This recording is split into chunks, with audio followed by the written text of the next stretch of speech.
talking about combating terrorism. The war is on. How technical, how complicated is it? I mean, really, in terms of wiping out these threats? Yeah, it's one thing that's important to note in the pages of history. No group, no primary group has ever really been able to completely remove one group or the other. For example, in World War II, the Nazis were unable to eliminate the Jews entirely, and in return, all of the Nazis were not eliminated. So it's virtually impossible to completely eliminate this kind of faction. But there are things you can do to destabilize them, to remove them from your country, to make them much less of a mitigating factor. And those are the things that your government must concentrate on. A strong rule of law, void of corruption, the special operations like we had spoken about. And then training. Training is the responsibility of everyone. So Right. I've been widely involved with training in many places around the world. And this is stuff that the government has to work in cooperation with the people to make sure, what are you going to do, for example, if terrorists come through this door into this studio? You know, what is your plan? And we lie down. Yeah, yeah. but that's not a plan, you know.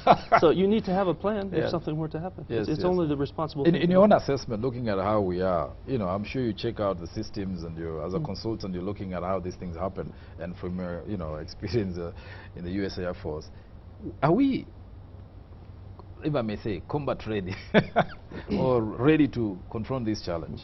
Yeah, I believe that you are.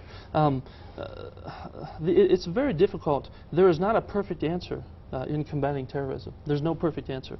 But the government is doing the very best of their ability in cooperation with many other agencies, intelligence agencies around the world. Like I said, you know, the government cannot be everywhere at once. It's impossible. So a big portion of security lies with the people. If you're in your neighborhoods, if you see someone you suspect to be involved with terroristic activity, you must report this. Equally important, when you report such findings, they must be responded to. If you're in Germany, the United Kingdom, or America, and you call in a terrorist threat, within minutes, you will have probably over 100 police surrounding the area, trying to solve what's going on, apprehending the person. This is the same level of seriousness you must approach this topic with. Which we haven't achieved yet. Yeah. Okay, let's say an incident happens here, Royal Media Services, God forbid, is attacked. What should be the response timeline acceptable in that crisis for the security forces to be there? Certainly, I would think 30 minutes maximum. Maximum? Yeah, maximum of 30 minutes. Because in this time, really, it takes very little time to kill very many people. They would take over your broadcasting station. They would be broadcasting their propaganda to all of your viewers. And it's vital that you get here. Of course, you can expect to be shot at. I mean, this is or car bombs or booby traps. This is their modus operandi. This is how they operate. But you have to train effectively, and that's where we talked about doing practice scenarios if this should happen. That can help you respond far more effectively. And if I could just add on to that as well. So there is one aspect in terms of, for example, our government and what we expect them to come in and do for us. But as you mentioned earlier on, they can't be everywhere at every time, you know. And if a terrorist does walk into this particular room, what do we do? Are we ready at all? And I think that's also another important aspect, you know. How do we arm ourselves with the knowledge, with the skills to actually react in these situations, you know? So at Royal Media Services here, for example, do we have a plan in the event that something happens, you know? Do we have a plan to, for example, even cut power to all the systems so that nothing can be broadcasted, you know? Do we have a plan in terms of our own safety? Where do we escape to? Do we have a communications plan such that when we do have various forces coming in to rescue us, you know, how do they know that we are not the terrorists? Do we have escape routes, alternative escape routes, or is there only one area? So I think this also needs to be addressed from both a terrorist and a criminal point of view. You know, what kind of plans do we ourselves have in place, you know, to take care of these situations and to combat these situations? It seems you seem to be suggesting that it's time for the country to mount a national plan of preparedness in terms of institutions need to train their people in the event that happens. Okay, and then also just precautions to take to avoid that eventuality. And I think that many institutions, well, if I may call them potentially attractive to terrorists as targets, you know, probably you could just touch those. Certainly after the events of towards the end of last year, I know a number of organizations have been looking at and been working with a number of organizations in terms of risk assessing their premises. You know, this is small organizations, larger organizations that are really keen to understand, okay, hold on, what do we need to do? You know, what are our risks and what do we need to do to mitigate against those particular risks? And in a similar way that you understand you may have a risk of fire, you need to do something to mitigate against that risk. How do you bring it down to a level that is acceptable to yourselves as individuals, you know, and to yourselves as an organization? And for security, it's really doing the same thing. You know, how do you bring down those risk levels, yeah, to a level where you feel, okay, fine, the likelihood of this happening, you know, is low enough to make us okay with it, you know, and we do have the right tools in place to actually work if it happens. So yes, I think there needs to be, and there already has been over the years, actually even before we've seen significant terrorist activity in Kenya, there has already been several organizations that have been working, you know, towards arming themselves, towards lowering their risks, towards mitigating against any issues that might come through.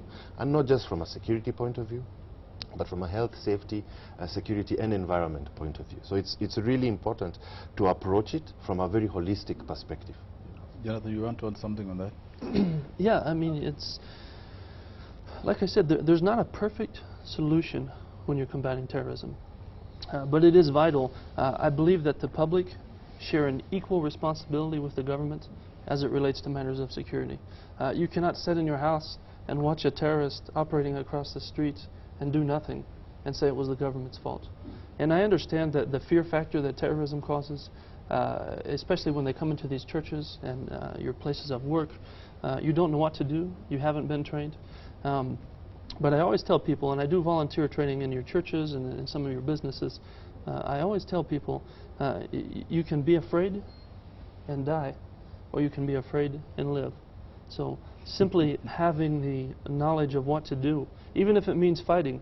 I mean, if you're going to die, you might as well fight if you have no other option, if you cannot evacuate. But the public shares an equal responsibility, as does the government, in these matters of security.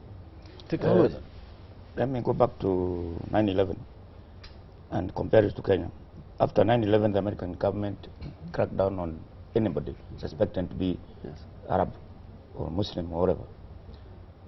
There was lots of complaints publicly about complaining about human rights violations. And America, in fact, went ahead and forced or tried to force some countries to pass anti-terrorism laws that were seen to be against abrogating human rights. In Kenya, we resisted, but finally we signed one. Tanzania and Uganda signed, passed some. How is this terrorism going to be dealt with without abrogating people's rights, human rights? Yeah, it's a difficult question. Because when you have a group of people, a very small group of people who are known to belong to a certain faith or organization, and I have many friends that are Muslims, good friends, good people that have been harassed at airports, at security checkpoints. These are not bad people. Okay, you have a small faction of people who have been radicalized, who are causing a great harm, potentially to many. So without violating people's rights, I think you have to do proper investigations. You know, if you're suspected of terrorism, I'm going to treat you with the proper respect. You'll have access to a lawyer, but we're going to question you. We're going to research your background. We're going to find out what you do, where you live. You have no choice, because on the other hand, this is very probably one of the greatest reasons that 9/11 may have occurred in the United States, is they were afraid of human rights violations. It was known that these people existed. It was known that what they were going to try to do, and they weren't stopped. So you can take it to either extreme. You can do nothing, and many people can die, or you can take at least the appropriate response would be to investigate people. And if you're of question, it doesn't matter who you are, where you're from. If you're of question and you're trying to come into this country, you should be denied access to come into the country. Very simple. But what happens is that after that church, for instance, the attack of the mosque, people are arrested en masse. Some very innocent people, including children. Yes. That's a violation of human rights. In such cases, arresting innocent people is a violation of human rights. But to do nothing could potentially lead to such an event that would be catastrophic. So would you rather arrest no one and have thousands of innocent Kenyans killed? Or at least try to do something, arrest some people, make a difference? You really have no choice. There's really no option, no other option. Of course, if I may put it bluntly, is it okay for the measures that the United States has taken to prevent terrorism or terrorists getting in there? How would we assess our measures against the United States? Is it easier for terrorists to walk in here than it is to walk into America? Yeah, I couldn't give you the answer precisely, but any country has gaps in security. Anywhere in the world. This is not a unique Kenyan problem. The problem exists in Germany, Great Britain, America. Any country has gaps in security. What's important is that once you identify the gaps, that you can close them. Right. So like we talked about, in my opinion, the biggest gaps in this country are the levels between high government and the people. So you have businesses, you have CEOs, churches, schools. The people in charge of these organizations aren't being responsible because they're not training their people. They don't have a plan in place. And this is the reason terrorists are being successful here. Right, okay. There's another question here that terrorists are changing tactics and the game is becoming more sophisticated. What is the latest? And what should we be preparing for? Yeah, in terms of dealing with that threat. How is the threat of terrorism evolving? I think that's what he's asking about. And technically, what is the response at this point? Somebody wants to be updated. People hear of all manner of technology being employed now to combat terrorism. Yeah. I think the first thing I would say on that is that terrorists and criminals, certainly as we understand them today, do a lot of research and a lot of study before they go to any particular location. They have become very professional about it. So they will also look at the return on investment, if you can put it so crudely, you know. If I put this particular investment into this particular operation, what do I get back from it? You know, and so they will look for high value opportunities, high value areas, malls and so forth, you know, where they can get best coverage from it, for example. They then use their understanding, their risk assessment, you know, to say, okay, fine, how do we then best penetrate this particular situation? And they say, fine, if it is a mall and it has this structure and it has these security mitigations already in place, they say, how do we best get around that while maximizing our visibility, for example, on television? And they do that. So in some scenarios, you will find that they will go in as gunmen, and you will have armed shooters in that particular scenario. In other scenarios, you will find that they are using bombs, and bombs of various types. So again, for them, it may be very much on a case-by-case basis, based on what they find in that particular location, you know, and what works for them best then. So they are doing that analysis as well. It's not simply, okay, fine, today this is going to happen. They will do their analysis. They are getting much smarter. And I think for us, it's important that we outsmart them from that perspective, you know, and think ahead. Right. So we need to, again, in my opinion, be supported by government in this. As we've said quite a bit today, it is up to us, you know, to be able to actually push forward the agenda. But it is very important also to get guidance from the government, you know, to tell us, okay, these are the structures within which you can operate. These are the kind of trainings that institutions should have as a basic minimum, you know, and we are starting as a government, let's say, from our particular institutions, you know, and we are capacitating our individuals as well. From your experience, since Westgate, may I assume that other shopping malls have been looking at those situations we are talking about, telling people that if in the case it happens, this is what to do? Are they doing that? They're certainly looking already internally. For a shopping mall, it's very difficult to train shoppers coming in. When you have a couple of million people coming Yes. through your doors on a daily basis. So what can they do? What they're able to do is actually capacitate the individuals within the shopping mall, for example. They can do it with their guards. They can have plans. They can have plans with their security managers. The tenants within those shopping malls should be trained and made to understand this is what you do in terms of duty of care. When you have a shopper within your premises, this is what you do. My question is it happening? It is happening. So if you go to a mall in Isli, I think the malls have intensified surveillance. I think they've upped their checks and so on. Hopefully, you know, I think perhaps I'm talking about capacity building. Of their staff. And, yeah. What is talking about? I think it is happening, but again, not each mall may not be an expert in security, in risk, in terrorism.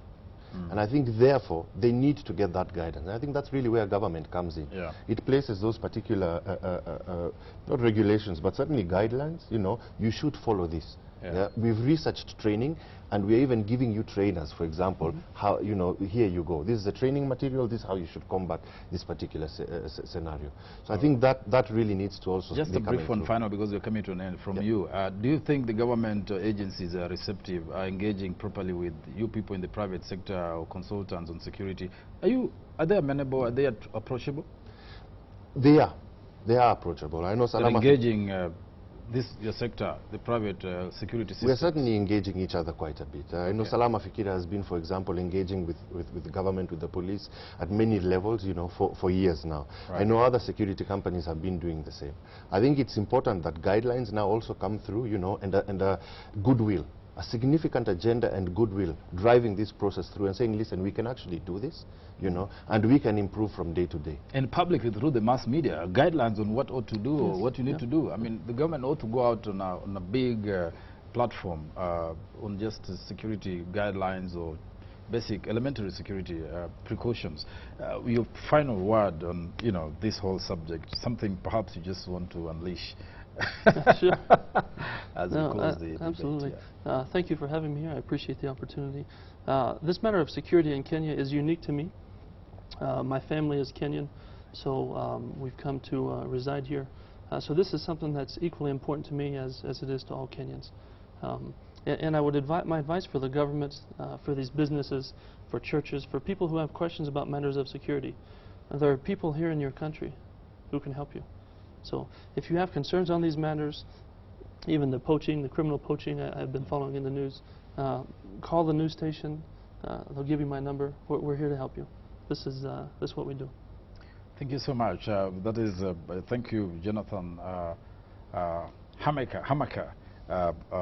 Until 3 years ago, former U.S. Air Force officer, and Sasha Nginja, security consultant, for joining us to enlighten the public on these issues of terrorism and security. Tomorrow we continue with the discussion from another perspective. This week we are trying to put the spotlight on security. We're not responding like the police. When there is an attack, we go and do a swoop. But we're answering to public interest in this matter. So keep watching Power Breakfast. Thank you very much.